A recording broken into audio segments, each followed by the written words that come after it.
السلام علیکم. Programme brass tax کے ساتھ آپ کی ہوسٹ ہنا معراج اور ہمارے ایکسپرٹ جناب زید حامد صاحب ایک بار پھر حاضر خدمت ہیں. ہم امید کرتے ہیں کہ آپ کا پچھلا ہفتہ اچھا گزرا ہوگا. جیسا کہ آپ جانتے ہیں کہ ہمارا کرنٹ ٹاپک آف ڈسکشن ہے rise of Hindu zionist and threats to Pakistan. آج اسی پروگرام کا تیسرا ایڈیشن پیش کرنے جا رہے ہیں. پچھلی بار ہم نے اپنے پروگرام کا اختتام کیا تھا آپریشن گرینڈ سلیم پہ. گفتگو کا سلسلہ یہیں سے جاری رکھیں گے، مگر اس سے پہلے میں ریکویسٹ کروں گی جناب زید حامد صاحب سے کہ ایک بار پچھلے پروگرام کو سمرائز کر دیں. سو اوور ٹو یو زید صاحب. تھینک یو ہنا.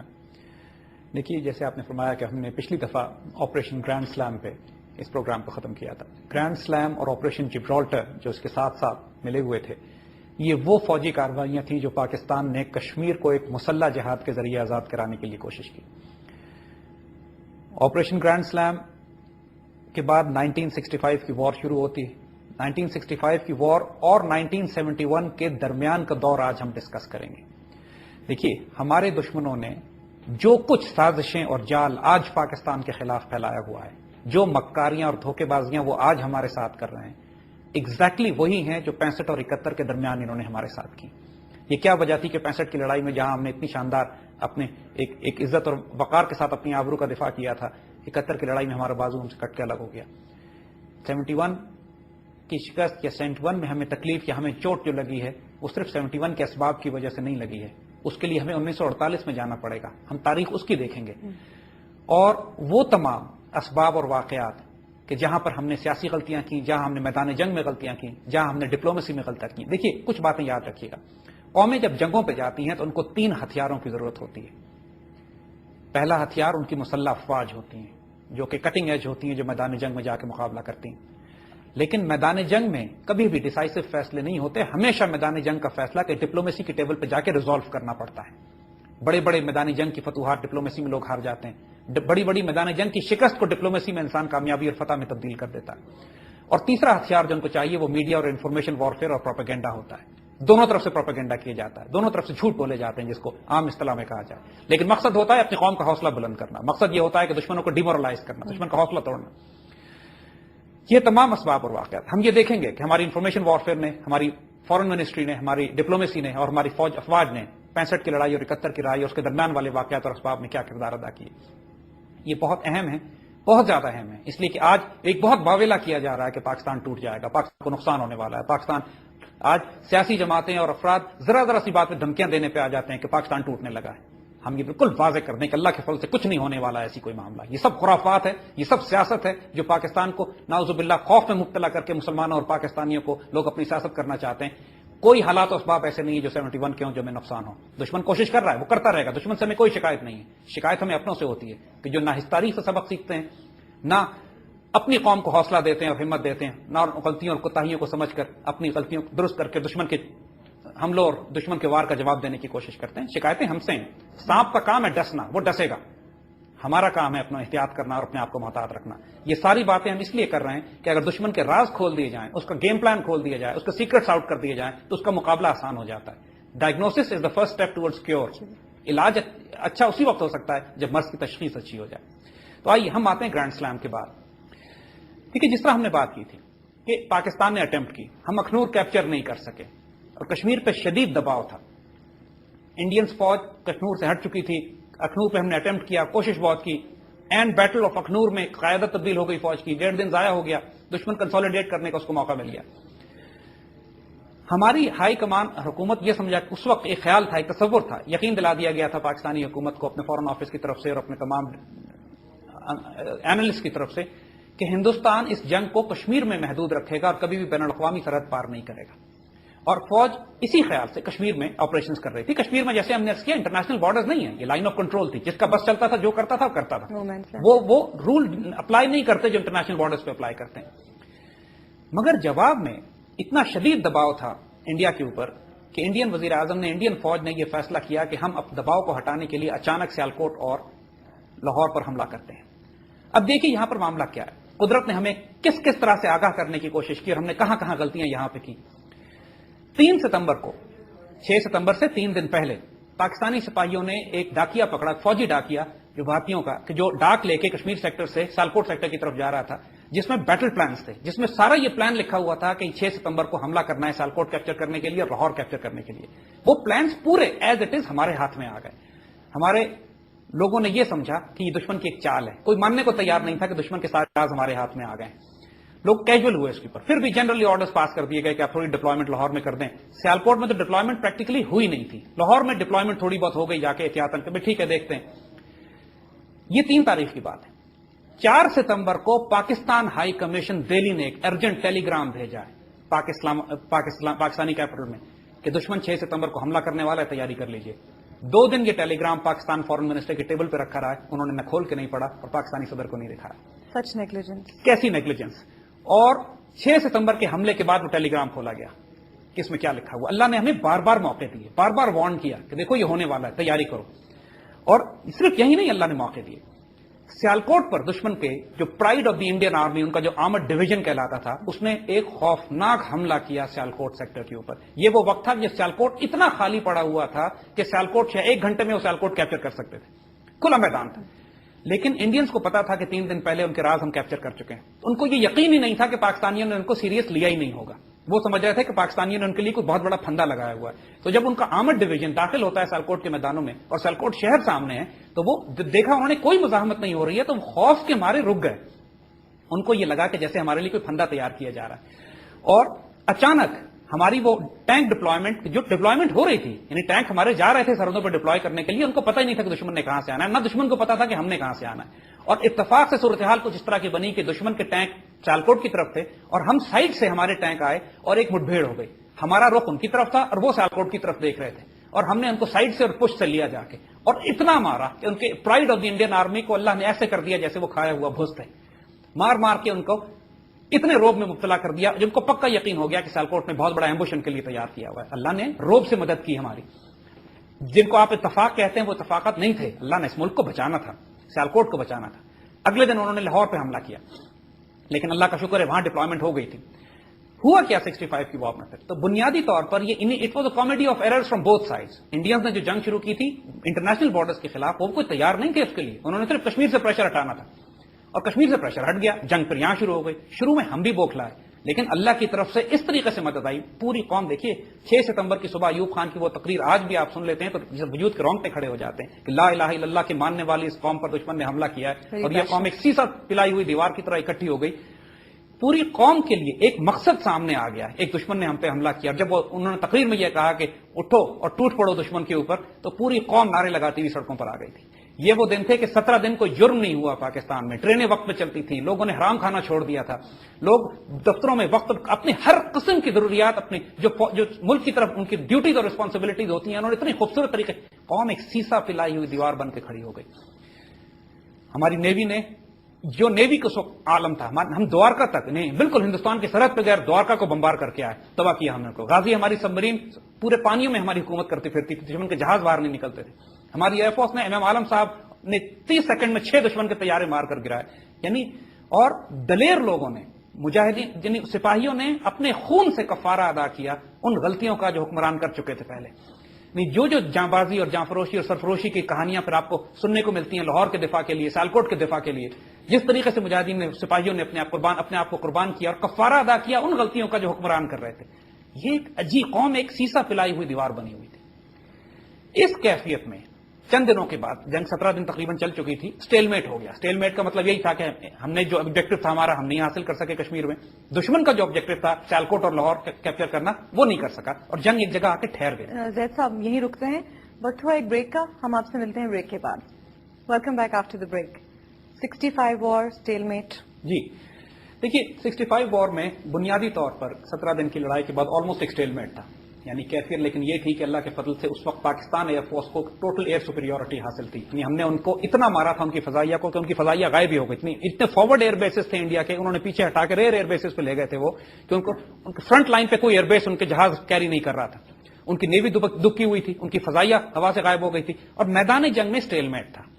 لیکن یہ وہ وقت تھا کہ جب پاکستانی پلان کر رہے تھے کہ کاؤنٹر آفینسو ہم کریں گے، اپنے آپ کو ری آرگنائز کر کے. انیشل شاک سے ہم نکل آئے تھے اور پوری قوم اس طریقے سے جوش اور جذبے میں موجود تھی کہ ہمارا پلان یہ تھا کہ ہم ری آرگنائز کر کے کاؤنٹر آفینسو لانچ کریں گے using the air power as support. دشمن کی ایئر پاور نہ ہو اور آپ کے پاس ایئر پاور ہو تو بہت ایڈوانٹیج ہو جاتا ہے. یہ وہ موقع تھا کہ اگین ایز یوزول انڈینز بھاگے ہوئے گئے یونائٹڈ نیشنز پہ جا کے انہوں نے بھیک مانگی، اور امریکہ اور روس دونوں نے مل کر ان کا ساتھ دیا. UN نے سیز فائر پہلے ڈکلیئر کروایا، ٹھیک ہے ٹیمپرری سیز فائر کر دیا ہم نے، لیکن وہ ٹیمپرری سیز فائر تھا، فوجیں اپنی جگہ پہ تھیں. کچھ عرصہ فوجیں اپنی جگہ پہ رہیں، اور تھوڑے عرصے کے بعد روس نے انوائٹ کیا شاستری کو، جو انڈین پرائم منسٹر تھا، اور پریزیڈنٹ ایوب خان کو تاشقند کہ آپ آئیے اور ہمارے ساتھ آ کے ایک پیس ڈیل کرتے ہیں. یہاں پہ خاصے لوگوں نے تاشقند کے معاہدے کے حوالے سے کنفیوژنس ہیں، اس کو ہم واضح کرتے چلیں بات.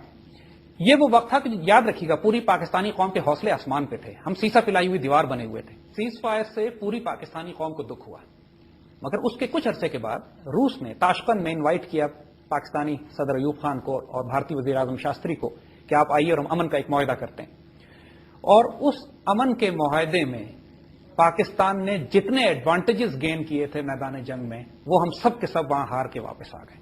یعنی یہ فیصلہ کیا گیا کہ 1964 کے محاذ اور سرحدوں پر جو فوجیں تھیں وہ واپس چلی جائیں گی، اور 65 میں جتنے گینز ہم نے کیے تھے وہ ہمیں سارے چھوڑنے پڑے.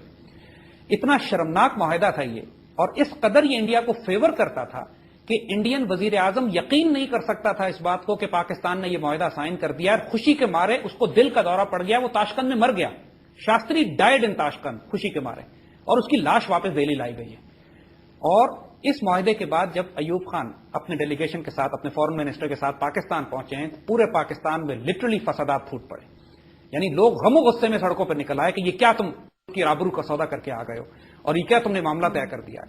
اور یہ وہ وقت تھا کہ جس کے بعد سے ایوب خان کا زوال شروع ہوتا ہے. یعنی actually Tashkent declaration was one.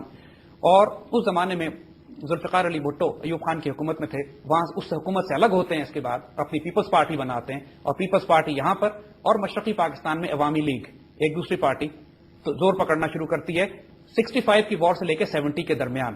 لیکن اس سے پہلے ہم تھوڑی سی ایک بات اور کریں گے. 1964 میں چائنا نے نیوکلیر ایکسپلوژن کیا تھا، چین نے ایٹمی دھماکہ کیا. یہ وہ وقت تھا کہ اگر آپ نوٹ کریں تو انڈیا کے تعلقات روس سے تو بہت اچھے تھے، امریکہ سے ان کے تعلقات اتنے اچھے نہیں تھے. چین سے انڈیا کے تعلقات بہت خراب اس لیے تھے کہ 62 میں چین کی اور انڈیا کی لڑائی ہو چکی تھی. پاکستان مکمل طور پر امریکن کیمپ میں تھا، لیکن ساتھ ساتھ پاکستان چین سے بھی دوستی کر رہا تھا. تو جب چین نے ایٹمی دھماکے کیے تو انڈیا نے رابطہ کیا امریکہ سے اور یہ کہا کہ ہم چین کے خلاف جاسوسی کرنے میں آپ کی مدد کریں گے. تو 64 کے بعد انڈیا نے امریکہ سے بھی تعلقات اپنے ٹھیک کرنا شروع کر دیے، اور امریکن انٹیلیجنس ایجنسیز اور امریکن انٹیلیجنس ایسٹس انڈیا کے شمال میں جا کر اس تمام علاقوں میں جہاں چین ایٹمی دھماکے کرتا تھا وہاں انہوں نے ڈیوائسز لگائیں تاکہ ریڈیشن ڈیٹیکٹ کر سکیں. تو لہذا انڈیا کے بہت قریبی خفیہ تعلقات قائم ہو چکے تھے امریکہ کے ساتھ. تو جب اور پاکستان کا سارا ملٹری ہارڈ ویئر، یعنی ہمارے F-86 سیبر ایئر کرافٹ جو ہم استعمال کرتے تھے، ہمارے ٹینکس، ہماری آرٹلری گنز، ہمارا ایمونیشن، ہمارے سارا اکوپمنٹ جو ہم استعمال کرتے تھے وہ امریکن تھا. اور امریکیوں نے ہمیں دیا تھا یہ کہہ کر کہ ہم آپ کو کمیونسٹ روس کے خلاف آپ کی مدد کرنے کے لیے آپ کو یہ ہتھیار اور اسلحہ دے رہے ہیں. 1965 کی جنگ میں ہم نے یہ سارا ہتھیار انڈیا کے خلاف استعمال کیا اور انڈیا کو مارا اس سے.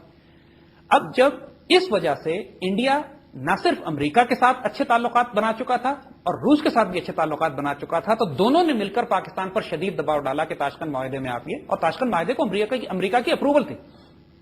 اور ان دونوں ملکوں نے جب دباؤ دیا، اور اس وقت چین کو اتنی بڑی طاقت نہیں تھا کہ پاکستان کی اس طرح مدد کر سکتا، ہمارے نئے نئے تعلقات بنے تھے، چین بذات خود ایک ابھرتی ہوئی طاقت تھا. تو اس حوالے سے پاکستان جو معاہدہ کر کے آ گیا تاشقند میں، ملک میں فسادات پھوٹ پڑے. اب ہم یہاں پہ تھوڑی دیر کے لیے رکیں گے. زید صاحب، what lessons are to be learned from the 1965 war? یہ دیکھیے سب سے بڑا سبق جو پاکستان نے سیکھا یا پاکستان کے حکمرانوں نے سیکھا، جس کو ہمیں خود بحیثیت قوم سیکھ لینا چاہیے، کہ امریکہ جس کا دوست ہو اس کو دشمن کی حاجت نہیں رہتی. 1965 کی وار کے بعد ایوب خان کو بھی یہ سبق سمجھ میں آیا. انہوں نے رچرڈ نکسن نے اپنی کتاب میں کوٹ کیا ایوب خان کا یہ جملہ، جس کو میں اردو میں ترجمہ کرتا ہوں. ایوب خان نے کہا کہ امریکہ کا دشمن ہونا خطرناک بات ہے، لیکن امریکہ کا دوست ہونا خودکشی ہے. اور یہ بات ایوب خان کو اس وقت سمجھ میں آئی کہ جب 65 کی لڑائی کے بعد امریکہ نے پاکستان پر اسلحے کی پابندی لگا دی. یعنی انہوں نے ہمارا حشر یہ کیا کہ جو پاکستان تمام انٹائر پاکستانی آرم فورسز جو امریکن اسلحے پہ ڈیپینڈ کرتی تھیں، اب ہماری سپلائیز بند کر دی گئی. اور یہ مسلسل کرتے آئے تاریخ میں بعد، ہمارے F-16 بند کرتے رہے، ہماری سپلائیز بند کرتے رہے، پریسلر امینڈمنٹس آتی رہی ہیں. ہم جب ان کا ساتھ دیتے ہیں اس کے جواب میں یہ ڈستے ہیں ہم کو، کیونکہ ان کی فطرت سانپ کی ہے، ڈسیں گے ہمیں، یہ کسی کے دوست نہیں ہے. 65 کی وار میں انہوں نے ہمارے اوپر یہ ہمیں انعام دیا اپنی دوستی کا, یہ انہوں نے ہمیں صلہ دیا کہ انہوں نے ہماری مکمل امداد کر دی. انڈیا کے لیے تمام دروازے کھلے رہے روس کی طرف سے. ٹیکنیکلی تو انڈیا یعنی دونوں ملکوں پہ پابندی لگائی, لیکن انڈیا کے لیے دروازے کھلے تھے. ہمارے تو روس سے تعلقات خراب تھے, ہمارے امریکہ نے ہم پہ پابندیاں لگا دی, چین ابھی کوئی طاقت ہی نہیں تھا, ہم کدھر جائیں, نہ ادھر کے رہے نہ ادھر کے رہے نہ ادھر کے رہے. اب ہم یہاں پہ تھوڑی دیر کے لیے رکیں گے. اس سے پہلے کہ ہم ایسٹ پاکستان جائیں, 2-3 باتیں آپ کو اور بتائیں.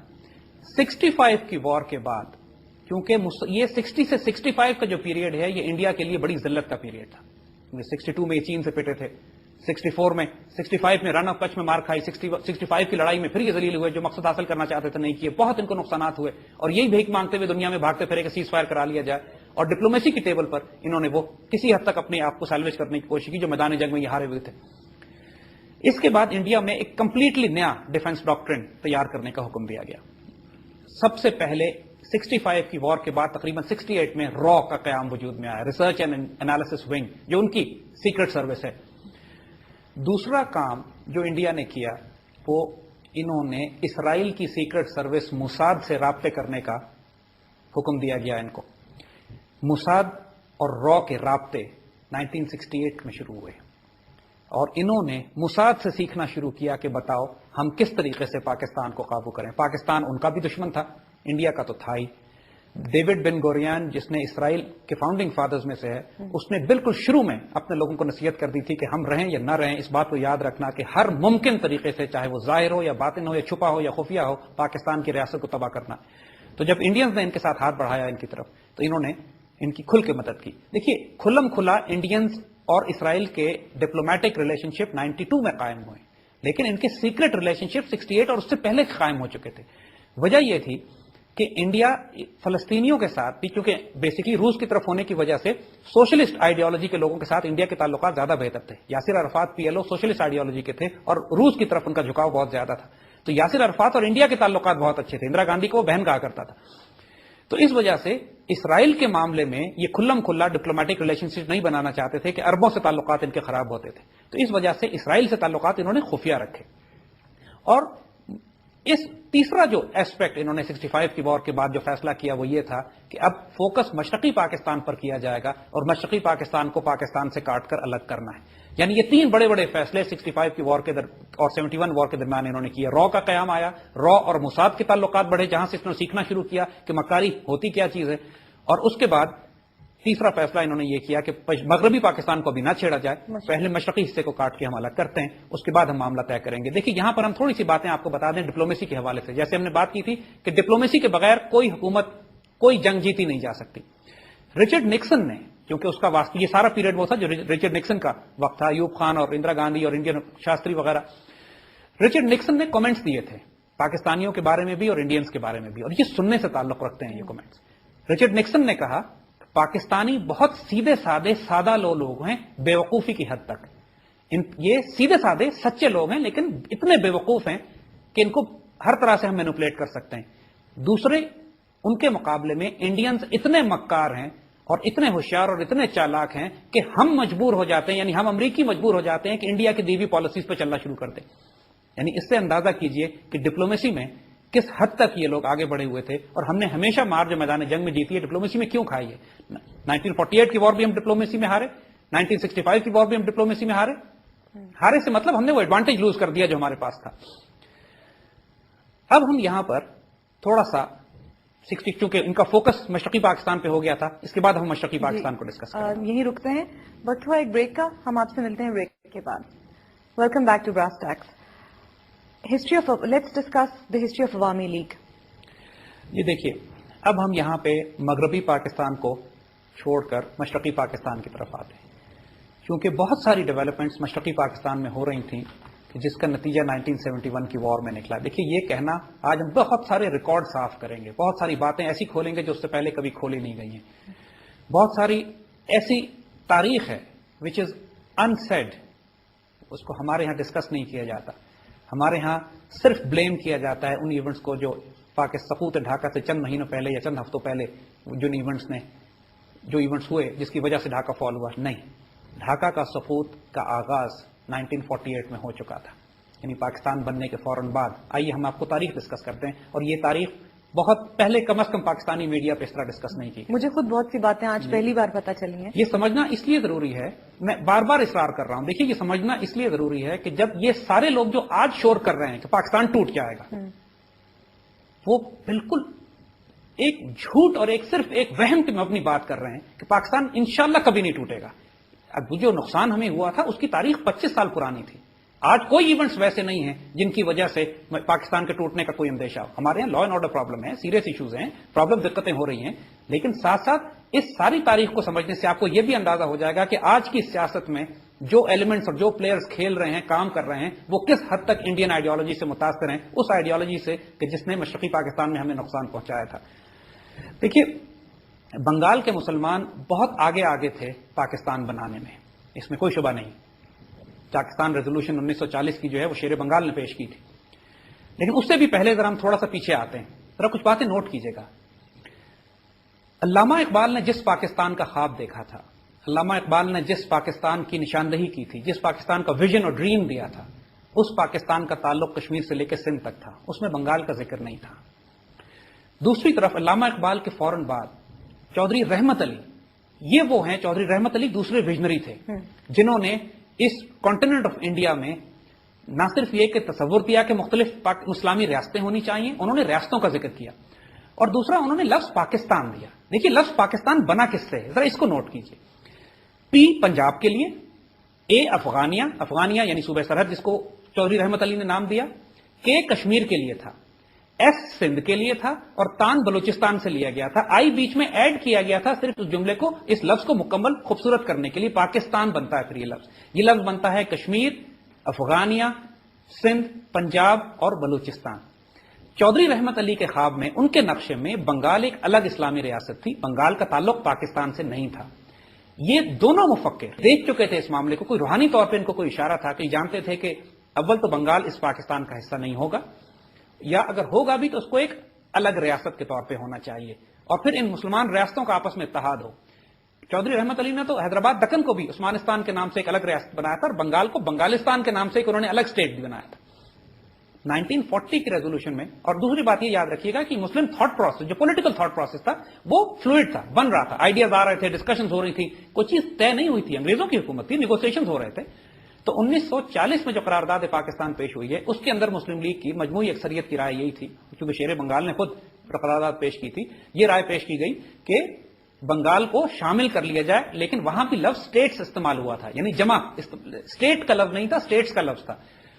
اور اس کے بعد مسلم لیگ نے 1940 کی ریزولوشن کے بعد اس کو امینڈ کیا, اس ڈرافٹ کو, اور کہا کہ نہیں, یہ حالات اس طرح کے ہیں کہ دو ریاستیں نہیں بن پائیں گی, ہم دو ریاستیں مانگنے کے چکر میں کہیں دونوں سے ہی نہ چلے جائیں, لہذا ایک ریاست کو طلب کیا جائے. اور پھر اس پہ انگریزوں سے نیگوسیشن کی گئی, اور ایک پاکستان بنا کہ جس میں مشرقی حصہ بھی تھا ہمارا اور مغربی حصہ بھی تھا.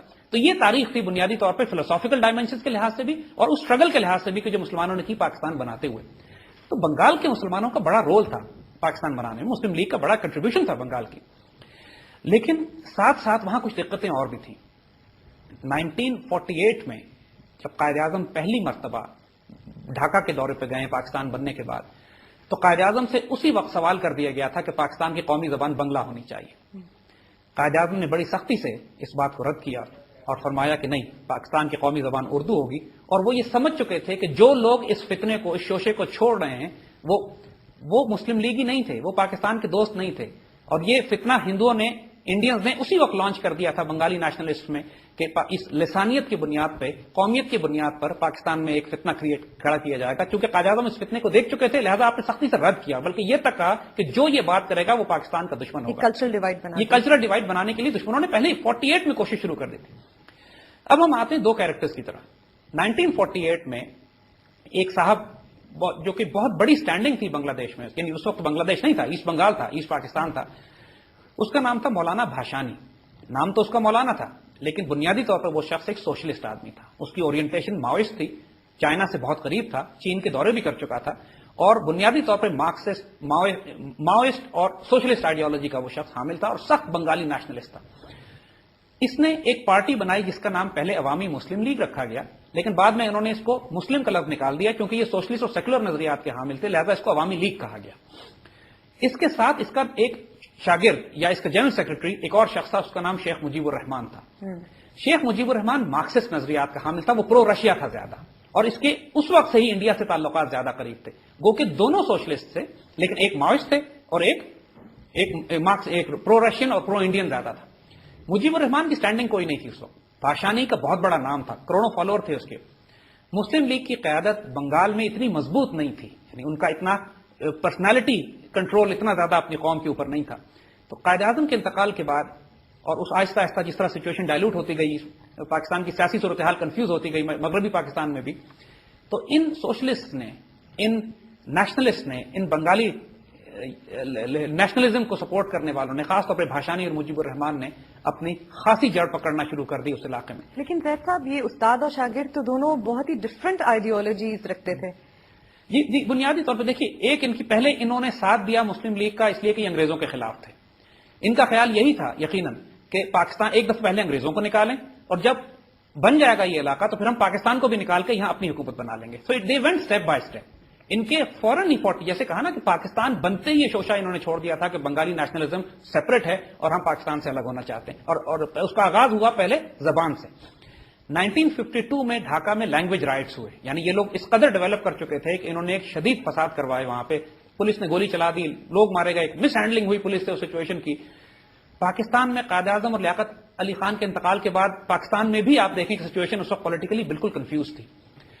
یہ وہ وقت ان لوگوں کو بہت فرٹائل مل گیا کہ یہ لوگ اپنے نظریات کا اور ان سارے تصورات کا کہ مغربی پاکستان ہم پہ ظلم کر رہا ہے، مغربی پاکستان ہم پہ استعمار کے طور پہ جو 48 میں فتنہ انہوں نے ڈالا تھا، 57 تک، یعنی 57 تک حال یہ ہو گیا تھا کہ مولانا باشانی کھل کے کہہ چکا تھا کہ ہم مغربی پاکستان سے الگ ہو جائیں گے، اور مجیب الرحمان اس میں اس کا ساتھی تھا. اس کا بڑا مشہور جملہ ہے کہ مغربی پاکستان کو ہم السلام علیکم کہتے ہیں، یعنی اس کا مطلب ہے کہ سی یو لیٹر، گڈ بائے. اور یہ 57 تک ہو گیا تھا. اچھا، اس کے بعد لیکن ڈیولپمنٹس کچھ اس طرح ہوئی کہ 1960s کے شروع میں جب پاکستان نے چین سے تعلقات ٹھیک کرنا شروع کیے تو چین نے بھاشانی سے یہ کہا کہ اب تم مغربی پاکستان سے بھی تعلقات اپنا ٹھیک کرنا شروع کر دو. تو یہاں پر مجیب میں اور بھاشانی میں اختلاف پیدا ہونا شروع ہو گئے. بھاشانی نے اپنے سخت الفاظ جو پاکستان کے خلاف استعمال کرتا تھا وہ کم کر دیے، لیکن مجیب نے بھڑکانے کا معاملہ ویسے ہی جاری رکھا. زید صاحب، گفتگو بہت انٹرسٹنگ ہو گئی ہے، مگر اس وقت ہوا ایک بریک کا. ہم حاضر ہوتے ہیں بریک کے بعد. Welcome back. جی زید صاحب، 1962 اور اس کے بعد کیا؟ دیکھیے، جیسے ہم نے عرض کیا کہ جب پاکستان نے چین سے حالات اپنے ٹھیک کرنا شروع کر دیے تو یہ وہ وقت تھا کہ شیخ مجیب الرحمان، کیونکہ وہ اس کی انکلینیشن پہلے ہی را کی طرف اور انڈیا کی طرف را تو اس وقت نہیں بنی تھی، انڈیا کی طرف اس کی انکلینیشن زیادہ تھی، تو وہ بھاشانی کے پروں کے نیچے اپنے آپ کو منظم کرتا رہا، اپنی ایک الگ فالوئنگ تیار کرتا رہا، اور اپنے وہ زہریلے نظریات بنیادی طور پر جو یہ پاکستان کے خلاف زہر رکھتا تھا ان کو یہ اچھے خاصے طریقے سے پھیلانے کی کوشش کرتا رہا بھاشانی کے نیچے. بھاشانی نے اپنے آپ کو سافٹ کر لیا لیکن اس نے نہیں کیا. نتیجہ یہ ہوا کہ مکمل طور پر 1960s کے شروع میں شیخ مجیب الرحمان انڈین ایسٹ کے طور پر، ایک انڈین نمائندے کے طور پر، ایک انڈین ایجنٹ کے طور پر مشرقی پاکستان میں بڑی تیزی سے طاقت پکڑ رہا تھا. 1965 کی وار میں، اب ہم 65 پہ آتے ہیں اور یہاں اس کے بعد بڑے نازک معاملات شروع ہو جاتے ہیں. 1965 کی وار میں جیسے ہم نے عرض کیا نا آپ کو کہ ساری لڑائی مغربی پاکستان میں ہوئی، مشرقی پاکستان میں کوئی اتنی لڑائی نہیں ہوئی تھی، اس لیے کہ انڈینز نے بھی اچانک جنگ شروع کی تھی، ہم بھی توقع نہیں کر رہے تھے کہ جنگ ہوگی، اور جنگ ان ایکسپیکٹڈ تھی دونوں سائڈوں سے، اور لڑائی ہوئی. 65 کی وار کے بعد بھاشانی نے جو اپنا ریٹورک، اپنے سخت الفاظ پاکستان کے لیے کم کر دیے تھے، لیکن انڈیا نے جب اپنی اسٹریٹجی تبدیل کی، را کو قائم کیا، موساد کے ساتھ تعلقات بنائے اور فوکس کیا مشرقی پاکستان کے اوپر، کہ دس واز دا ٹائم کہ جب شیخ مجیب نے اپنے 6 points of Sheikh Mujeeb release کیے، یعنی 6 ڈیمانڈز اس نے دی، اور اگر آپ ان ڈیمانڈز کو اٹھا کے دیکھیے تو وہ کمپلیٹ ڈکلیریشن آف انڈیپینڈنس تھا. یعنی اس نے وہیں پہ اس وقت اعلان کر دیا تھا کہ ہم بنگال کو الگ کر کے، یعنی مشرقی پاکستان کو الگ کر کے ہم ایک آزاد ریاست بنائیں گے. ظاہراً خوبصورت، یعنی اس نے ایک الگ کرنسی کی بات کی، اس نے ایک الگ فوج کی بات کی، اس نے ایک الگ اس حد کی بات کی اس نے کہ ریونیوز، ہمارے ریونیوز وہاں نہیں جائیں گے، فارن ایکسچینج ریزرو دونوں کے الگ الگ بنیں گے. اور 1940 کی ریزولوشن کے مطابق، کیونکہ 40 کی ریزولوشن میں جیسے اس نا اسٹیٹس کا لفظ تھا جس کو مسلم لیگ نے، مسلمانوں نے بعد میں ڈیفائن کر لیا تھا، لیکن اس نے انسسٹ کیا کہ نہیں، چونکہ 40 کی ریزولوشن میں اسٹیٹس کا لفظ تھا لہذا ہم 2 اسٹیٹس بنائیں گے. So we have the right to make 2 states. یعنی اس نے بنیاد بنایا پاکستان ریزولوشن کو 1940 کی پاکستان کو توڑنے کے لیے. اب 1966 ڈیٹ یاد رکھیے گا، 65 کی وار کے فوراً بعد یہ 6 پوائنٹس مجیب نے ریلیز کر دیے تھے، اور 2 سال کے اندر اندر یہ سازش اتنی آگے جا چکی تھی کہ 1968 میں ایک اگرتلا سازش کیس پکڑا گیا. یعنی انڈیا میں ایک جگہ ہے تریپورا میں اگرتلا کہ جہاں پر مجیب اور اس کے ساتھ بہت بڑی تعداد میں بنگالی جس کے اندر آفسرز بھی تھے, جس کے اندر حکومت کے بھی افراد تھے, وہاں جا کے انہوں نے کنسپریسی بنائی کہ ہم بغاوت برپا کرنا چاہتے ہیں مشرقی پاکستان میں, اور یہ سازش پکڑی گئی. مجیب اور سارے لوگ پکڑے گئے اس کے اندر. اب مغربی پاکستان کا حال دیکھیے کیا تھا اس وقت. ایوب خان کی حکومت تاشقند کے معاہدے کے بعد زوال پذیر تھی, ان کی کرسی جو تھی وہ بری طرح ہل رہی تھی. سیاسی جماعتیں مغربی پاکستان میں جتنی تھیں انہوں نے سارا زور اپنا لگایا ہوا تھا حکومت گرانے پہ, اور کسی سیاسی جماعت کی توجہ اس بات پر نہیں تھی کہ ہمارے اطراف میں دشمن کیا کر رہا ہے. یعنی بدنصیبی سے جو ہمارے ملک میں سیاست ہوتی ہے وہ ایک دوسرے کے خلاف وہ اتنے شدید ہو جاتے ہیں کہ دشمنوں کو موقع دے دیتے ہیں کہ ان کی اس کمزوریوں سے فائدہ اٹھا لیں. حکمران مخالفین کے خلاف اور مخالفین حکمرانوں کے خلاف, اور کوئی یہ نہیں دیکھ رہا تھا. نہ ایوب خان کی حکومت کو نظر آیا کہ مغربی پاکستان مشرقی پاکستان میں کیا ہو رہا ہے, نہ سیاسی جماعتوں نے کسی ایک نے یہ نقطہ اٹھایا کہ دیکھو ہم نے پورا مشرقی پاکستان کا محاذ بنگالی سب نیشنلسٹ کے لیے کھلا چھوڑ دیا ہے, اور انڈیا بھرپور طریقے سے اربوں کروڑوں روپے وہاں لگا رہا ہے تاکہ لوگوں کو اپنی طرف کر سکے, اور پاکستان کے خلاف پروپیگنڈا, وارفیئر, جھوٹ, ڈسپشن, مکاری, جیسے ہم نے عرض کیا نا, پروپیگنڈا ایک بہت بڑا ہتھیار ہے. ڈس انفارمیشن ایک مسلسل طوفان برپا تھا مشرقی پاکستان میں. اگرتلا سازش پکڑی گئی, اس میں تو بالکل واضح ہو گیا کہ انڈیا براہ راست انوالو ہے مشرقی پاکستان کو توڑ کر الگ کرنے کے لیے. مگر اس وقت تک مجیب کے اتنے حمایتی پیدا ہو چکے تھے کہ جو ہی ان کو گرفتار کیا گیا پورے مشرقی پاکستان میں فسادات پھوٹ پڑے, اور اس حد قدر ہنگامے ہوئے کہ حکومت نے گھبرا کر ان کو ریلیز کر دیا, ان کو چھوڑ دیا. اب دیکھیے ان حالات میں ایوب خان کے لیے بالکل ممکن نہیں تھا کہ وہ حکومت کر سکتے. انہوں نے حکومت یحییٰ خان کے حوالے کی اور ان کی حکومت ختم ہو گئی. لیکن یہ وہ حالات, اور جتنی بھی اپوزیشن پارٹیز تھیں پاکستان میں, مشرق میں بھی اور مغرب میں بھی, ان کی صرف ایک ڈیمانڈ تھی کہ الیکشن کرایا جائے, اور یحییٰ خان آتے ہیں اور پھر وہ الیکشن کی تیاری کرتے ہیں. لیکن الیکشن سے 1 سال پہلے دیکھیے اگرتلا سازش میں 1968 کی بات ہے, یہ مجیب الرحمان کھلا اعلان کر چکا ہے کہ میں بنگلہ دیش بناؤں گا. اس نے کبھی بھی اگرتلا سازش کیس کے ٹرائل میں بھی اس نے لفظ ایسٹ پاکستان نہیں استعمال کیا, اس نے بنگلہ دیش کا لفظ استعمال کیا تھا. اس میں کوئی شبہ کسی کو نہیں تھا کہ اب بنگلہ دیش کو روکنا یعنی مشرقی پاکستان کو روکنا ممکن نہیں ہے. اگر الیکشن کرائے گئے تو ان لوگوں نے میدان مار لینا ہے. لیکن ایک بات اور تھی, بھاشانی جو تھا اس نے ایک سٹیٹمنٹ دیا اس زمانے میں, اس نے کہا کہ کچھ لوگ انڈیا کے ساتھ مل کر پاکستان کو توڑنا چاہتے ہیں لیکن 99% بنگالی یہ نہیں چاہتے. یہ بھاشانی کا سٹیٹمنٹ تھا. لیکن اس کے باوجود اس شریف آدمی نے یہ کیا.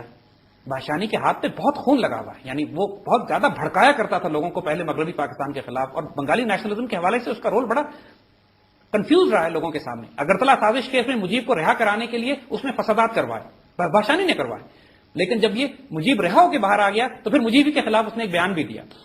اور جو سب سے بڑی حرکت اس نے کی پاکستان کو نقصان پہنچانے کے لیے وہ یہ تھی کہ اس نے 1971 میں ہونے والے انتخابات کو بائیکاٹ کر دیا. 1970 کے آخر میں ہونے والے انتخابات کو بائیکاٹ کر دیا. اس سے پہلے ایک سانحہ یہ ہوا کہ 1970 میں ایک سائیکلون آیا, ایک شدید سمندری طوفان آیا ایسٹ پاکستان میں, جس میں لاکھوں جانے گئے, بہت تباہی ہوئی. مغربی پاکستان 1400 1500 1600 کلومیٹر دور تھا, اس کے لیے پاسبل ہی نہیں تھا کہ مدد پہنچا لے کے وہاں پہنچے. مشرقی پاکستان کی حکومت جو کر سکتی تھی اس نے کیا, لیکن اس موقع کو بھرپور طریقے سے استعمال کیا مجیب نے بھڑکانے, کیونکہ اسے پتا تھا الیکشن آ رہے ہیں. اس نے بھرپور طریقے سے ہر جگہ جا کے دورے کیے اور بھڑکایا لوگوں کو مغربی پاکستان کے خلاف کہ پاکستان جو ہے تمہارے لیے کچھ نہیں کرتا, اب ہمیں الگ ہو جانا چاہیے. اور ایک آگ لگائی پورے مشرقی پاکستان میں. اس میں دیکھیے یہ آگ 48 سے لگائی ہوئی ہے, اس میں 1971 میں آگ نہیں لگی تھی. انڈیا براہ راست ان کی مدد کر رہا تھا. Mujib ur Rahman was absolute direct Indira Gandhi کا نائب تھا. اس حالت میں مجھے بتائیے, جب الیکشنز کی بات کی جاتی ہے, سارے سیاستدانوں نے کہا الیکشنز کرائیے, بغیر اس بات کا دھیان کیے کہ ان حالات میں جب مشرقی پاکستان میں الیکشنز ہوں گے, جبکہ وہ 6 پوائنٹس کا اعلان کر چکا ہے 1968 میں, جن کا مطلب ہے کہ پاکستان کو ٹوٹنا ہی ٹوٹنا. اگر مجیب جیتتا ہے مشرقی پاکستان سے تو اس کا مطلب ہوگا کہ پاکستان ٹوٹے گا. تو الیکشن کرانے کی کیا ضرورت تھی؟ الیکشن ہوتے ہیں ملک میں امن اور امان لانے کے لیے. اگر الیکشن کے نتیجے میں ملک ٹوٹتا ہو تو پھر کوئی دوسرا رستہ اختیار کرنا پڑتا ہے. ایسے کیوں نہیں کیا سیاسی جماعتوں نے اس وقت اور حکمرانوں نے کہ مولانا بھاشانی کو کنونس کرتے کہ آپ الیکشن میں حصہ لیں, بوائکاٹ نہ کریں, کیونکہ بھاشانی اگر حصہ لیتا تو 70-80% ووٹ اس کے ملنے تھے. بھاشانی کے بوائکاٹ کرنے کی وجہ سے, یہ جانتے بوجھتے کہ اگرتلا سازش ہو چکی ہے, دشمن وہاں پہ پوری طرح کام کر رہا ہے. ایک مکتی باہنی کی ایک فوج تیار کی جا رہی تھی انڈیا کے تعاون سے. انڈیا نے لاکھوں کروڑوں روپے وہاں خرچ کیے. کم از کم 1 لاکھ گریلے تیار کیے گئے مجیب الرحمان کی فوج سے, جن کو بعد میں مکتی باہنی کا نام دیا گیا. اور مکتی باہنی مسلح کی بھی انڈین آرمی ٹرین تھی, انڈین آرمی کے آفسرز تھے اس کے اوپر. اور انہوں نے پاکستان کے ایسٹ پاکستان کے اندر جا کے پورا جال پھیلا لیا تھا. جب 70 کے انتخابات ہوئے تو کلین سویپ کیا ہے مجیب الرحمان کی پارٹی نے. یہ لوگ کہتے ہیں کہ وہ فری اینڈ فیئر الیکشنز تھے. کیسی احمقانہ بات ہے یہ کہنا کہ فری اینڈ فیئر الیکشنز تھے. وہ جس الیکشنز میں دشمن نے کروڑوں روپے لگائے ہوں, جس الیکشن میں ساری کیمپین دشمن کے آدمی چلا رہے ہوں, جس میں ساری مکتی باہنی پورے ہر پولنگ اسٹیشن کنٹرول کر رہی ہو, کسی مخالف کینڈیڈیٹ کو کھڑے ہونے کی اجازت نہ ہو, کسی گاؤں والوں کو اجازت نہ ہو کہ مجیب الرحمان کے علاوہ کسی کو ووٹ دیں. کہہ دیا گیا تھا کہ اگر مجیب الرحمان کے علاوہ کوئی کینڈیڈیٹ یہاں سے جیتا تو پورے گاؤں کو صاف کر دیں گے. لوگوں کو ایک یرغمال بنا کے جو الیکشن ہوئے ہیں مشرقی پاکستان میں, وہ فری اینڈ فیئر کیسے ہو سکتے ہیں؟ آج بھی ہمارے لوگ بات کرتے ہیں کہ پاکستان میں سب سے فری اینڈ فیئر الیکشن کیوں کہتے ہیں یہ؟ اس کی وجہ کیا ہے؟ صرف جہالت ہے, تاریخ سے ناواقفیت ہے, اور اپنی خفت اور اپنی کمزوری اور اپنی حماقتوں کو چھپانے کے لیے ایسی بات کی جاتی ہے. They were not free and fair election. How can? اور نتیجہ یہ ہوا کہ جب عوامی لیگ نے وہ الیکشن جیتے تو نتیجہ یہ تھا کہ ان کے پاس میجورٹی آ گئی. اب ظاہر ہے اب مغربی پاکستان میں پینک ہو گیا, کیوس اور کنفیوژن. اب کیا کیا جائے؟ زید صاحب یہیں رکتے ہیں, وقت ہوا ایک بریک کا, ہم حاضر ہوتے ہیں بریک کے بعد. Welcome back. زید صاحب ہم بات کر رہے تھے 1970 کے الیکشنز کی اور مکتی بھانی کے رول کی. جی دیکھیے 1970 میں جب الیکشن ہوتے ہیں, جیسے کہا نا کہ مجیب الرحمان کی کمپلیٹ ایسٹ پاکستان میں سویپ کیا انہوں نے. سویپ اس وجہ سے کیا کہ بھاشانی نے میدان خالی کر دیا تھا اس کے لیے. سویپ اس وجہ سے کیا کہ مکتی بانی کی دہشت گردی کی وجہ سے پوری بنگالی قوم یرغمال تھی. یہ بات بالکل واضح کر لیجئے کہ سارے بنگالی مسلمان کسی صورت نہیں چاہتے تھے کہ پاکستان توڑ کے پاکستان سے الگ ہوا جائے. یہ الیکشن اس طرح کے ارینج کیے گئے, اس طرح آرکسٹریٹ کیے انڈین انٹیلیجنس نے کہ مفتی بہانی یا مجیب کے لوگوں کے علاوہ کوئی آ ہی نہیں سکتا تھا وہاں سے. اس کی پاکستان مغربی پاکستان میں کیوس اور پینک ہو گیا اس کے بعد. یعنی مجیب الرحمان کو ملک کو وزیر اعظم بنانے کا مطلب یہ تھا کہ آپ اندرا گاندھی کو پاکستان کا وزیر اعظم بنا دیں, اور یہاں پہ کنفیوژن ہو گئی اب ہم کیا کریں. یہ بات اس وقت تک تیر اتنا آگے نکل چکا تھا کہ اس کو واپس لانا پاسبل نہیں تھی. انہوں نے جب اتنی بھاری اکثریت سے الیکشن جیتے, وہ الیکشن جو ہمیں کرانے ہی نہیں چاہیے تھے, جب تک کہ اس کے اندر یا تو ہم پارٹیسپیٹ کرواتے ان لوگوں کو بھی جو پرو پاکستان ہے, جیسے عرض کیا نا کہ بھاشانی کا مسئلہ پارٹیسپیٹ کرواتے, یا کچھ اور ایلیمنٹس کو جو پاکستان کے خلاف غداری اور بغاوت کر رہے تھے پہلے ان کو نیوٹرلائز کرتے, ان کے دل جیتتے, اس کے بعد یہ الیکشن کرایا جاتے. اب نقصان ہو چکا تھا, اب کچھ نہیں ہو سکتا تھا. اب تین باتیں یہاں بڑی اہم ہیں. 1971 کے الیکشن کے جب حکومت مغربی پاکستان کی حکومت اس وقت کنفیوز ہوئی کہ ان کے ساتھ ہم کیا کریں, تو 7 مارچ 71 کو مجیب الرحمان نے کھلم کھلا اعلان ڈکلیریشن کر دیا کہ بنگلہ دیش بنایا جا چکا ہے. تمام اپنے مکتی بانی کو حکم دیا کہ پورے مشرقی پاکستان میں آگ لگا دو اور مغربی پاکستان کے تمام ایسٹس کو تباہ کر دی جائیں. اس نے یہ تک کہا کہ ایک ایک گھر کو قلعہ بناؤ اور جنگ شروع کر دو, اوپن ریبیلین. اب یہ وہ وقت تھا, مجیب کو گرفتار کر کے لے جایا گیا, وہ چلا گیا مغربی پاکستان. لیکن مکتی بانی کے جو 1.5 لاکھ گوریلا اس کے تھے جو انڈین آرمی سے براہ راست تعاون کر رہے تھے, انہوں نے ایک بھرپور بغاوت کر دی. آج بھی وہ لوگ زندہ ہیں پاکستان میں, اور وہ مسلمان جن کا تعلق مغربی پاکستان سے تھا, یا جو بہاری تھے یا وہ بنگالیز تھے کہ جو پاکستان کا ساتھ دے رہے تھے, جس بے دریغ طریقے سے ان کا قتل و غارت کیا گیا ہے. کم از کم 1.5-2 لاکھ مسلمان پاکستانی جو صرف پاکستان کو سپورٹ کرتے تھے, ان کو مکتی بانی نے قتل کیا 15-20 دنوں میں. آرمی نے ایکشن کیا پھر ان کو روکنے کے لیے, کھلی بغاوت ہو چکی تھی, جنگ کلیئر کی جا چکی تھی. پھر ایک زبردست ایک خریز جنگ ہوئی ایسٹ پاکستان کے جنگلوں میں. دیکھیے وہ علاقہ سمجھنے کی کوشش کیجیے گا, گھنے جنگل تھے. جتنی بھی ایسٹ بنگال رائفلز یعنی جو ہماری بنگالی ریجمنٹس تھی پاکستان آرمی کی, مجیب کے اثر میں آ کے وہ بغاوت کر چکی تھی, وہ نکل گئی, اور انہوں نے پاکستان آرمی کے خلاف انڈیا سے مدد لے کے ایک گوریلا جنگ شروع کر دی. اب جتنی پاکستانی فوج وہاں موجود تھی اس کی تعداد تقریباً 40 سے 50 ہزار کے درمیان سے زیادہ نہیں تھی. وہ نہ زبان جانتے تھے اس علاقے کی, نہ اس علاقے سے واقف تھے. وہ پورا علاقہ جنگلوں میں اور نہروں میں اور دریاؤں میں گھرا ہوا, ٹریول کرنے کے لیے سڑکیں نہیں ہوتی, کشتیاں ہوتی ہیں. اور 9 مارچ سے لے کر اکتوبر کے درمیان, نومبر کے درمیان تک پاکستان آرمی اور مکتی بانی کے درمیان بہت خریز جنگیں ہوئی ہیں. لیکن اس کے باوجود اللہ کے فضل سے پاکستان آرمی ان پہ قابو پانے لگی تھی. اب یہاں 2-3 باتیں ذرا ذہن میں رکھنے کی. یہ وہ وقت تھا کہ انڈیا نے روس سے ایک معاہدہ کر لیا 20 سال کا. اندرا گاندھی نے روس سے ایک معاہدہ کیا کہ اگر انڈیا پہ حملہ کیا جائے گا تو یہ روس پہ حملہ تصور ہوگا. یہ ایگریمنٹ اس نے اس لیے کیا تھا کہ اس کو خطرہ یہ تھا کہ جب میں مشرقی پاکستان میں فوجیں داخل کروں گی تو چین پاکستان کی مدد کے لیے آئے گا, تو چین کو روکنے کے لیے یہ معاہدہ کیا. اس سے چین ذرا محتاط ہو گیا. دوسری طرف اس نے امریکہ کا سفر کیا اندرا گاندھی نے, اور رچرڈ نکسن سے ملاقات کی. اور رچرڈ نکسن کی وہی بات جو ہم نے پہلے کہی تھی, اس نے نکسن کو کنونس کر لیا کہ ہم مشرقی پاکستان توڑ کر الگ کر رہے ہیں, آپ دخل مت دیجیے گا. اور یہ وہ موقع ہے کہ جس کے بعد رچرڈ نکسن نے ڈاکٹر کیسنجر سے کہا تھا, ہنری کیسنجر سے کہا تھا کہ وی سلوبرڈ اوور دی اولڈ وچ, یعنی بڈھی جادوگرنی کہا اس نے اندرا گاندھی کو اس میٹنگ کے بعد, اور کہا کہ now we follow their line. یعنی دوسرے لفظوں میں امریکہ اور روس دونوں نے فیصلہ کر لیا کہ اب مشرقی پاکستان توڑ کے الگ کیا جائے گا اور کسی قسم کی کوئی مدد پاکستان کو نہیں دی جائے گی. رشیا نے تو باقاعدہ ایڈوائزرز اکوپمنٹ بھیجے انڈیا کی مدد کرنے کے لیے, اور امریکہ نے کہا کہ ہم پاکستان کو صرف تسلیاں دیتے رہیں گے کہ ہم تمہاری مدد کرنے کے لیے آ رہے ہیں لیکن آئیں گے نہیں, اور آخر وقت میں تمہارا بیڑا غرق کرا دیں گے. Was there any specific name given to this pact between India and Soviet? جی وہ تو ایک ڈیفنس پیکٹ تھا 20 سال کا, وہ بالکل طے بات تھی. اچھا اب یہاں پہ ذرا آئیے, مشرقی پاکستان میں حال یہ تھا کہ اب بات یہ کی جاتی ہے, بہت پروپیگنڈا دشمنوں نے یہ کیا کہ پاکستان آرمی نے بڑے ظلم کیے.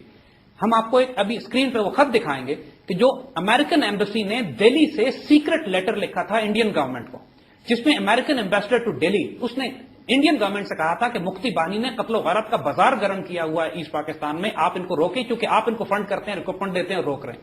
یہ سیکرٹ لیٹر 35 سال کے بعد اب ریلیز کیا ہے انہوں نے, اور اب سامنے آ گئی یہ بات. ہنری کسنجر نے اب اپنی کتاب میں ایکنالج کیا ہے کہ ہم اس وقت فیصلہ کر چکے تھے کہ پاکستان کو توڑ دیا جائے گا, مشرقی پاکستان الگ کر دیا جائے گا. وہ تمام معاملات جو 1948 سے شروع ہوئے تھے, 1952 کے بنگالی لینگویج رائٹس ہوئے, 57 میں بھاشانی کا پاکستان کو السلام علیکم کہنا, اس کے بعد بھاشانی اور مجیب الرحمان کے اختلافات, پھر 65 کی جنگ کے بعد انڈیا کا یہ اسٹریٹجی بنانا, اب یہ تفصیل دیکھتے جائیے کتنی لمبی ان کو پلاننگ کرنی پڑی ہے پاکستان کو توڑنے کے لیے. اوور نائٹ نہیں کیا کام انہوں نے, نہ کر سکتے تھے. Started at 1948. مجیب کے 6 پوائنٹس, پھر ان 6 پوائنٹس کو لے کے آگے چلنا, پھر حماقتیں پاکستان کی سیاسی جماعتوں کی, مغربی ساکت میں بھی, حکومتوں کی بھی, کہ آپس میں لڑنے میں لگے رہے, بالکل کھلا چھوڑ دیا میدان مشرقی پاکستان کا. اور سیاسی جماعتوں کی یہ بے وقوفانہ ڈیمانڈ اس وقت, میں کہوں گا پھر کہ یہ بے وقوفانہ ڈیمانڈ تھی کہ جب یہ دیکھ رہے تھے کہ مشرقی پاکستان ہاتھ سے نکل رہا ہے, بھاشانی بائیکاٹ کر چکا ہے, ایسٹ پاکستان میں کوئی ڈیفنس نہیں ہے پاکستان کا, اس وقت الیکشن کرانے کی کیا ضرورت تھی وہاں. So the icing on the cake was the That was the election icing on the cake. یہ احمقانہ ڈیمانڈ ہماری سیاسی, کچھ عرصہ رک جاتے, کچھ مل کے پہلے ریکنسیلیشن کرتے, سب کو مل ملا کے بیٹھتے, کوئی بات طے کرتے, اس کے بعد الیکشن کرواتے تاکہ پاکستان کا فائدہ ہو. ایسے کون سے الیکشن کا ہم نے کیا کرنا ہے جو پاکستان توڑ کے الگ کر دے. نتیجہ پھر یہ, اب صورتحال دیکھیے کیا ہوئی. انڈیا نے ہمیں کس اسٹریٹجی کیا اڈاپٹ کی اس نے. مشرقی پاکستان کو اگر آپ دیکھیں تو وہ 3 طرف سے انڈیا میں گھرا ہوا ہے, چوتھی طرف سمندر ہے. انہوں نے ہمارے ایئر لنکس پہلے توڑے, ایئر لنکس کو توڑے, ہماری کوئی مدد مغربی پاکستان سے مشرق میں نہیں جا سکتی تھی. ہمارے پاس جو فوج مشرقی پاکستان میں تھی, اس کے پاس نہ ایئر کور تھا, نہ آرٹلری تھی, نہ آرمر تھا. وہ بیچارے صرف انفینٹری ٹروپس تھے جو بکھرے ہوئے تھے پورے ایسٹ پاکستان میں, اس کو ایسٹ پاکستان کا دفاع کرنے کے لیے. اور انڈیا 2.5 لاکھ فوج کے ساتھ نومبر میں اس نے 9 اطراف سے حملہ کیا ہے, جبکہ 1.5 لاکھ مفتی بانی کے گریلے بیچ میں موجود تھے. اور پاکستان آرمی نے اس کے باوجود, کوئی محاذ ایسا نہیں ہے جہاں پہ ہم نے سرنڈر کیا ہو, جہاں اور ان کو ایک گھمسان کی لڑائی ہم نے اندر لڑی ہے. لیکن وہ ہیلی کاپٹرز کے ذریعے وہ آئے اور انہوں نے اوپر سے ڈھاکہ کیپچر کر لیا, اور فوجیں وہی رہ گئی کیونکہ موومنٹ نہیں کر سکتی تھی, رستے بند تھے, مفتی بانی نے گھیرا ہوا تھا. لیکن اس میں یہ وہ وجہ تھی جس کی وجہ سے ہمیں وہاں نقصان اٹھانا پڑا. لیکن دیکھیے اب 2-4 باتیں اور, بہت بڑی تعداد میں, کم از کم 20 سے 25 ہزار بنگالی مسلمان اور بہاری مسلمان جنہوں نے پاکستان کا ساتھ دیا تھا, جن کو البدر اور الشمس کے نام سے ملیشیا اور مجاہدین کہتے ہیں, جنہوں نے پاکستان آرمی کا ساتھ دیا, پرو پاکستان تھے. پاکستان آرمی کو تو جنیوا کنونشن کے تحت پروٹیکشن مل گئی. ان 20,000 مسلمان بچوں کو بے دریغ قتل کیے, تماشے لگائے گئے ڈھاکہ ریس کورس گراؤنڈ میں, جب ان کو اذیتیں دے دے کے انڈین آرمی اور مفتی بانی ذبح کرتی تھی, اور میلے لگائے جاتے تھے روز رات کو اپنے مسلمان بھائیوں کو, اس لیے کہ انہوں نے پاکستان کا ساتھ دیا تھا. اور ان کی فیملیز کے 2.5 لاکھ لوگ جو اس وقت سے لے کر آج تک 2.5 لاکھ لوگ ابھی بھی بنگلہ دیش میں رکے ہوئے ہیں, وہ ہمارے پاکستانی جن کو میدان جنگ میں پیچھے چھوڑ کر آ گئے. آج بھی وہ 2.5 لاکھ پاکستانی روز جھنڈا چڑھاتے ہیں پاکستان کا, اور جھنڈا اتارتے ہیں وہاں پر, اور پاکستان آنے کی امید میں بیٹھے ہوئے ہیں. اور دیٹس اے فیکٹ. اور 71 سے لے کر آج تک کسی پاکستانی حکومت نے, کسی پاکستانی میڈیا نے, کسی پاکستانی سیاسی جماعت نے ان کو پاکستان لانے کی بات نہیں کی. یہ اتنی بڑی بٹریل ہے اپنے لوگوں کے ساتھ کہ جو ہم نے ایسٹ پاکستان میں اپنے پاکستانیوں کے ساتھ کی ہے, اور اس کا کفارہ ہماری پوری قوم کو دینا ہے. لیکن ایک بات اور یاد رکھیے گا, پورے بنگلہ دیش کے لوگ پاکستان توڑنا نہیں چاہتے تھے. نتیجہ یہ ہوا کہ انہی پرو پاکستانی بنگالیوں نے بعد میں مجیب الرحمان کو بری طرح پوری فیملی سمیت قتل کیا, اور بنگال پورا تقسیم ہوا ہے بنگلہ دیش. اس وقت بنگلہ دیش تو بن گیا, لیکن ابھی بھی بہت بڑا ایلیمنٹ پرو پاکستان ہے جو کہتا ہے ہم سے غلطی ہوئی. بہت بنگالی تھے جو پھوٹ کے روئے پاکستان ٹوٹنے پہ. تو ایسے یہ ہم کو جنرلائز نہیں کرنا چاہیے ان کے ساتھ. We must be very very careful what we are doing. Bengali بہت اچھے لوگ ہیں, ہم سے پیار کرنے والے لوگ ہیں. ان کے اندر ایک سوشلسٹ ایلیمنٹ تھا کہ جس کو استعمال کیا انڈینز نے, اور انہوں نے ہمارے خلاف بغاوت کی. بہت سارے معاملات اور ہیں جن کو اب یہ سمجھنا اس لیے ضروری ہے کہ آج کی ہماری سیاست میں اس کا بڑا دخل ہے جو 71 میں ہوا. I am very sorry, we have to cut it short ہے بیکاز پروگرام کا وقت اب ختم ہو چکا ہے. گفتگو ایک اتنے انٹرسٹنگ موڈ پہ پہنچ چکی تھی کہ میں خود مگر آپ نے پروگرام دیکھا, آپ ہمیں لکھیے, بتائیے آپ کو کیسا لگا, اپنے سوال بھیجیے. ہمارا ای میل ایڈریس ہے info@brasstax.biz. Once again info@brasstax.biz. اپنے ڈیفینس ایکسپرٹ جناب زید حامد صاحب کو اور اپنی ہوسٹ ہنا معراج کو اجازت دیجیے گا. اگلی بار پھر حاضر ہوں گے same time and same channel. تب تک کے لیے خدا حافظ.